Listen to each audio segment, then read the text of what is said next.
ప్రతి ఉదయం దేవుని వాగ్దానం అనే కార్యక్రమానికి ప్రేమతో మిమ్మల్ని ఆహ్వానిస్తుంటున్నాను. ఈ ఉదయకాల సమయంలో దేవుడు మన కొరకు ఏర్పాటు చేసినటువంటి వాక్యభాగము 34వ కీర్తన 10వ వచనాన్ని ధ్యానించుకుందాం. 34వ కీర్తన 10వ వచనాన్ని ధ్యానించుకుందాం. యెహోవాను ఆశ్రయించే వారికి ఏ మేలు కొదువై ఉండదు. క్రీస్తునందు ప్రేమైన దేవుని బిడ్డలారా, ఈ ఉదయకాల సమయంలో పరిశుద్ధాత్మ దేవుడు మనకిస్తున్నటువంటి వాగ్దానము, యెహోవాను ఆశ్రయించు వారికి ఏ మేలు కొదువై ఉండదు. ఈ యొక్క వాగ్దానాన్ని దేవుడు మనకును మన కుటుంబాలకును ఆశీర్వాదకరముగాను దీవెనకరముగాను మార్చినగాక. ఈ యొక్క మాటల్లోని ఆత్మీయ సత్యాలను ఆత్మీయ అర్థాలను మనం గ్రహించినట్లయితే, దావీదు ఈ యొక్క కీర్తనను రచిస్తూ ఈ యొక్క మాటలను మాట్లాడుతూ ఉంటున్నాడు. దావీదు ఉన్నటువంటి పరిస్థితి, దావీదు ఉన్నటువంటి స్థితి, దావీదు అబీమెలెకు ఎదుట ఎర్రివాని వలె ప్రవర్తించినటువంటి సందర్భంలో ఈ యొక్క కీర్తనను రచిస్తున్నట్లుగా మనం చూస్తుంటున్నాం. దావీదు దేవుని సన్నిధిలో ప్రార్థన చేస్తూ ఉంటున్నాడు. 6వ వచనంలో మనం గమనించినట్లయితే, ఈ దీనుడు మొర్రపెట్టగా యెహోవా ఆలకించును, అతని శ్రమలన్నింటి నుండి అతన్ని రక్షించును. కష్టంలో ఉంటున్నాడు దావీదు, శ్రమల్లో ఉంటున్నాడు, బాధల్లో ఉంటున్నాడు, ఇరుకులో ఉంటున్నాడు, ఇబ్బందుల్లో ఉంటున్నాడు. అయితే దేవుడిని మాత్రము మరువలేదు. ఎందుకనగా దేవుణ్ణి ప్రేమించాడు దావీదు. అదే రీతిగా దేవుడు కూడా దావీదును ప్రేమించాడు. అనేక శ్రమలు ఎదురైనప్పటికీ, అనేక బాధలు ఎదురైనప్పటికీ, ఆ శ్రమల్లో నుండి, ఆ బాధల్లో నుండి, కష్టాల్లో నుండి మరి దావీదును దేవుడు తప్పించాడు. అందుకే దావీదు యొక్క వ్యక్తిగత అనుభవంలో నుండి ఈ యొక్క సంకీర్తన రచిస్తూ ఉంటున్నాడు. యెహోవాను ఆశ్రయించే వారికి ఏ మేలు కొదువై ఉండదు. సింహం పిల్లలు లేమి గలవై ఆకలి గుణను, అయితే యెహోవాను ఆశ్రయించే వారికి ఏ మేలు కూడా ఏమి తక్కువ కాదు. ఎందుకనగా ఆయన్ని నమ్ముకున్నట్లయితే, ఆయన యందు విశ్వాసం ఉంచినట్లయితే దేవుడు ఏది కొదువుగా మరియు చేయడు.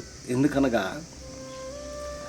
మరి నీతిమంతులు మొరపెట్టగా యెహోవా ఆలకించును, వారి శ్రమలన్నిటిలో నుండి వారిని విడిపించును. నీతిమంతులు మొరపెట్టగా, ఎవరైతే న్యాయముగా యథార్థముగా ఆయన్ని ప్రార్థిస్తారో అటువంటి వారి ప్రార్థన దేవుడు ఆలకించేటువంటి వాడుగా ఉంటున్నాడు.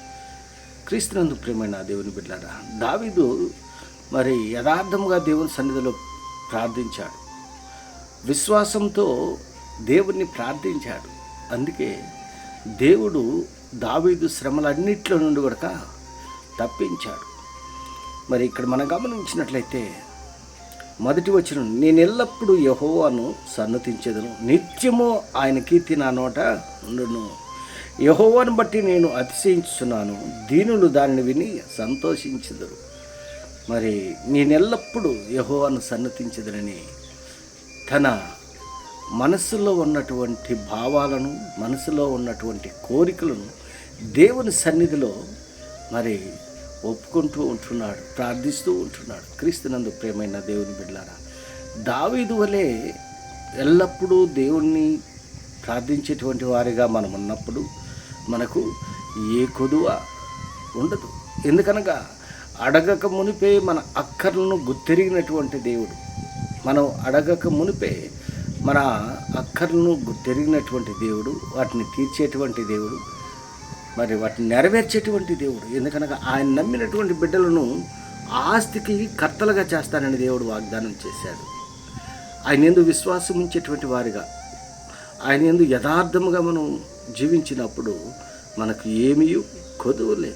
దావీదుకు మరి దావీదు అనుభవంలో నుండి మనము ఈ యొక్క మాటలను మనం వింటున్నాం.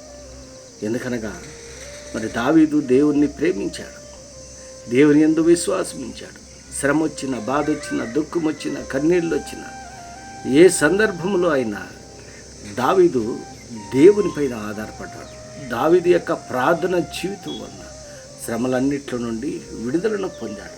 దావీదును విడిపించినటువంటిది, దావీదు యొక్క ప్రార్థన విన్నటువంటి దేవుడు నీ ప్రార్థన నా ప్రార్థన విని మనకేవి కొదువు లేకుండా చేస్తాడని ఈ కొద్ది మాటల ద్వారా నేను హెచ్చరిక చేస్తుంటున్న దేవుడి యొక్క మాటలను మరెక్కువగా మీకును మీ కుటుంబాలకును ఆశీర్వాదకరంగాను దీవెనకరంగాను మార్చును కాక. ఆమేన్.